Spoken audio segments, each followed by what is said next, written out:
Engine के cylinder में जब एयर फ्यूल का मिक्सचर इस सिलेंडर में आता है तो इसको जरूरत होती है एक चिंगारी की जो इस फ्यूल को जला सके। और यहाँ पर काम होता है स्पार्क प्लग का। यदि स्पार्क प्लग नहीं होगा तो सिलेंडर में आग नहीं जलेगी और पिस्टन पर कोई भी फोर्स नहीं लगेगा, जिसकी वजह से इंजन स्टार्ट ही नहीं होगा। तो स्पार्क प्लग बहुत ही बेहतरीन इंजीनियरिंग को काम में लेकर फ्यूल को इग्नाइट करने का काम करता है। जब स्पार्क प्लग स्पार्क जनरेट करता है तो इसको 15 से 20 हजार वोल्ट की जरूरत होती है और गाड़ी में सिर्फ 12 वोल्ट की बैटरी लगी रहती है। तो इतना वोल्टेज कहां से लाया जाए?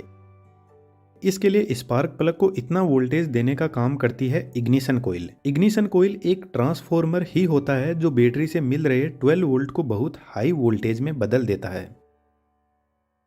इस कोयल के बीच में एक आयरन की कोर होती है कुछ इस टाइप की, और इस कोर के चारों तरफ सबसे पहले प्राइमरी वाइंडिंग को सेट किया जाता है। प्राइमरी वाइंडिंग में सिर्फ और सिर्फ 200 से 300 टर्न ही होते हैं।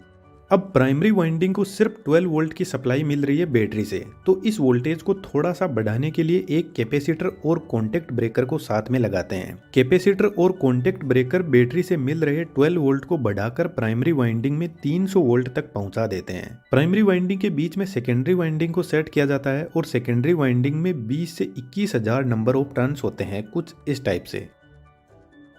दोस्तों, नंबर ऑफ टर्न से आपको कंफ्यूज नहीं होना है। जब वायर को एक राउंड लगा दिया जाता है तो एक टर्न हो जाता है, दो लगा दिए जाते हैं तो दो टर्न हो जाते हैं। इस तरीके से सेकेंडरी वाइंडिंग में 20 से 21 हजार टर्न होते हैं और जब हम वाइंडिंग को बनाते हैं उस टाइम इनको फिक्स कर लेते हैं कि कितने टर्न हमें कौन सी वाइंडिंग में लगाने हैं। जब प्राइमरी वाइंडिंग में बैटरी से सप्लाई दी जाती है तो इसके पास में मैग्नेटिक फील्ड जनरेट होगा और magnetic field line secondary winding के पास में भी पहुंचेगी और सेकेंडरी वाइंडिंग में भी करंट फ्लो होने लग जाएगा। जब हमने वेल्डिंग ट्रांसफार्मर के बारे में बात की थी तो इस वीडियो में मैंने इस कैलकुलेशन के बारे में बताया था और हल्का सा मैं फिर से बता रहा हूं, तो आप इस वीडियो को एक बार जरूर से देखना। एक सिंपल सा फॉर्मूला होता है जिसमें प्राइमरी वाइंडिंग में नंबर ऑफ टर्न्स है 300, यही N1 है, और सेकेंडरी वाइंडिंग में नंबर ऑफ टर्न्स है 21,000, यही N2 है। प्राइमरी वाइंडिंग का वोल्टेज V1 300 वोल्ट है और सेकेंडरी वाइंडिंग में वोल्टेज हमें निकालना है। सिंपल सी कैलकुलेशन करने पर हमें वोल्टेज मिल जाएगा 21,000 वोल्ट। इस तरीके से इग्निशन कोयल बैटरी से 12 वोल्ट को लेकर 21,000 वोल्ट तक बढ़ा देती है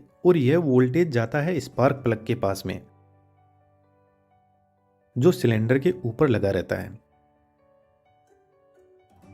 स्पार्क प्लग के बीच में सेंटर इलेक्ट्रोड होता है। यह इलेक्ट्रोड निकेल या प्लेटिनम का बना होता है और इसी इलेक्ट्रोड से 21,000 या इससे भी ज्यादा वोल्टेज फ्लो करता है। और आज के टाइम में आपको पता है गाड़ियों में बहुत सारे फंक्शन होते हैं, ब्लूटूथ कनेक्टिविटी, इंटरनेट फैसिलिटी, और इन वायरलेस फंक्शन की इलेक्ट्रोमैग्नेटिक या रेडियो वेव भी होती है और यह वेव इस हाई वोल्टेज को इंटरफेरेंस कर सकती है। इसलिए इस सेंटर इलेक्ट्रोड के बीच में एक रेजिस्टेंस लगा रहता है जो बाहर से मिल रहे एक्सटर्नल इंटरफेरेंस को खत्म करने का काम करता है।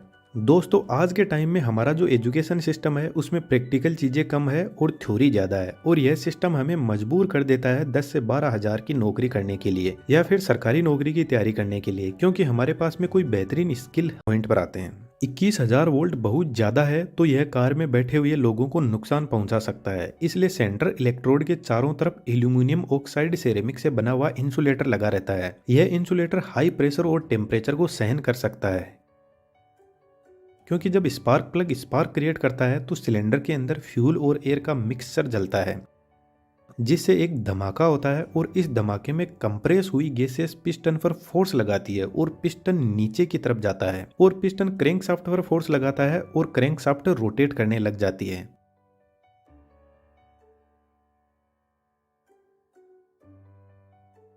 तो जब सिलेंडर में धमाका होता है तो ये फोर्स स्पार्क प्लग पर भी लगता है और कहीं से सिलेंडर में गैस लीक ना हो जाए, इसलिए इंसुलेटर हाई प्रेशर और टेम्परेचर को सहन कर सके, ऐसी प्रॉपर्टीज इसको दी जाती है। इंसुलेटर के चारों तरफ ग्राउंड इलेक्ट्रोड लगा रहता है जो लोहे का बना होता है और ग्राउंड इलेक्ट्रोड के चारों तरफ थ्रेड्स भी बने रहते हैं जो सिलेंडर के ऊपर स्पार्क प्लग को टाइट करने में काम आते हैं। अब जो स्पार्क प्लग का वर्किंग प्रिंसिपल है वह रियली में कमाल का है। सेंटर इलेक्ट्रोड और ग्राउंड इलेक्ट्रोड के बीच में हल्का सा गैप रखा जाता है। जो सेंटर इलेक्ट्रोड होती है वह पॉजिटिव का काम करती है और ग्राउंड इलेक्ट्रोड नेगेटिव का। और ग्राउंड इलेक्ट्रोड सिलेंडर के साथ में टच रहती है और सिलेंडर इंजन से और इंजन कार की बॉडी से। इसलिए आपने देखा होगा कि कार की बैटरी का नेगेटिव टर्मिनल को कार की बॉडी से टच किया जाता है, ताकि नेगेटिव के लिए हमें अलग से वायर ना लगाना पड़े। कार की बॉडी ही नेगेटिव वायर का काम करती है। आप घर पर ट्राई करना, किसी बैटरी के पॉजिटिव और नेगेटिव को जब हम टच करते हैं तो एक स्पार्क जनरेट होता है, लेकिन वहां पर जब हम दोनों वायर को टच करेंगे तभी स्पार्किंग होगी। लेकिन स्पार्क प्लग में बहुत हाई वोल्टेज होता है और इतने वोल्टेज के पास में नेगेटिव वायर को ले जाएंगे तो टच करने की जरूरत नहीं है, दूर से ही स्पार्किंग होने लग जाएगी। तो जब सिलेंडर के अंदर एयर फ्यूल का मिक्सचर ऊपर की तरफ कंप्रेस हो जाता है तब स्पार्क प्लग में सप्लाई दी जाती है, और जैसे ही सप्लाई दी जाएगी तो एक जबरदस्त स्पार्क क्रिएट होगी और यही स्पार्क फ्यूल में आग लगा देगी और स्पार्क प्लग की सप्लाई बंद कर दी जाएगी। इसके बाद की प्रोसेस आप इस वीडियो के अलावा दोस्तों ज्वाइन बटन पर क्लिक करके आप हमें सपोर्ट कर सकते हो। हमारे जैसे साइंस से जुड़े हुए चैनल को फाइनेंशियली बहुत स्ट्रगल करना पड़ता है, तो आपका साथ हमारे लिए बहुत जरूरी है। थैंक यू दोस्तों।